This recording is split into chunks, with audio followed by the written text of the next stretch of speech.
তো সম্মানিত ভিউয়ার্স, এই একটা চীনা হাঁস ছিল আমাদের। তো চীনা হাঁসটা মারা গেছে আজকে। হঠাৎ করে কি কারণে মরছে এটা জানি না। পেটে টেটে তো কিছুই নাই। এটার আবার কবর দেবো, কি দেবো? কবর দেবো, তাই না? নিয়ে আসো, আসো আসো। তো সম্মানিত ভিউয়ার্স, এরকম যদি কোনো প্রাণী মারা যায় তো সেইগুলা যেখানে সেখানে না ফেলে আপনার হচ্ছে যে কোনো এক জায়গা, পরিত্যক্ত জায়গায় গর্ত খুঁড়ে আসলে এটা মাটি চাপা দেওয়া বেস্ট হবে। কারণ হচ্ছে এর যে রোগ জীবাণুর কারণে হয়তো বা মৃত্যুটা হইতে পারে। যে শান্ত, এবার চাই, তুই এবার চাই দিবা, ঠিক আছে? আরে বাবা, আরে এনে তো সার ভরা। তো গর্ত খুঁড়ে আর কি মাটি দেবো এটারে, কারণ মাটি না দিলে হচ্ছে না। এটা কি কারণে মরেছে এটা তো আমরা বলতে পারি না। আচ্ছা, এটা কি রাতে মারা গেছে নাকি রাত্রিবেলা? কি উঠানোর সময় কিরাম ছিল? কি অসুস্থ ছিল নাকি আগের থেকেই? হ্যাঁ,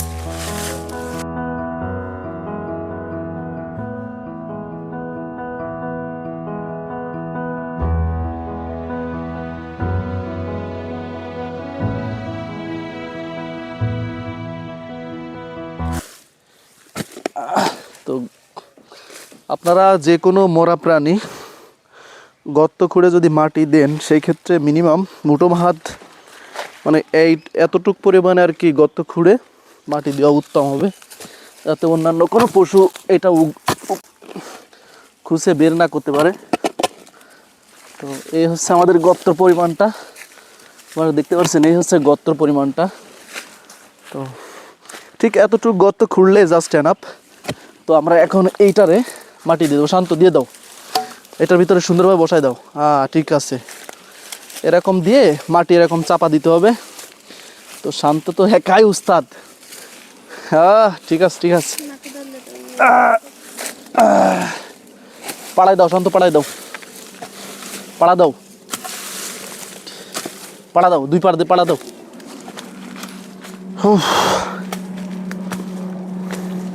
সুন্দরভাবে মাটি চাপা দিতে হবে।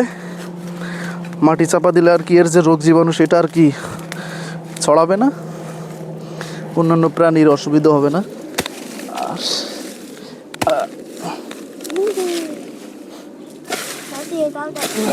হ্যাঁ, তাই নাকি? দেই,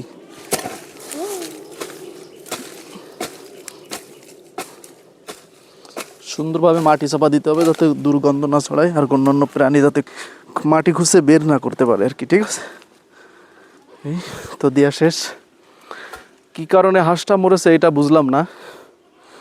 তো যদি কারোর এরকম কোনো প্রাণী মারা যায় তাহলে অবশ্যই মাটি খুঁজে সেখানে মাটি চাপা দিয়ে দিবেন, তাহলে এটা পরিবেশের জন্য ভালো হবে, আর বাড়ির যে সকল প্রাণীরা থাকে তাদের জন্য ভালো হবে। কারণ এর যে রোগ জীবাণু, এই রোগ জীবাণু ছড়ানো অন্যান্য প্রাণীর দেহে যদি প্রবেশ করে, সেক্ষেত্রে কিন্তু আসলে অন্যান্য প্রাণীও আক্রান্ত হয়ে মারা যেতে পারে। তো ভালো থাকবেন, আজ এ পর্যন্ত।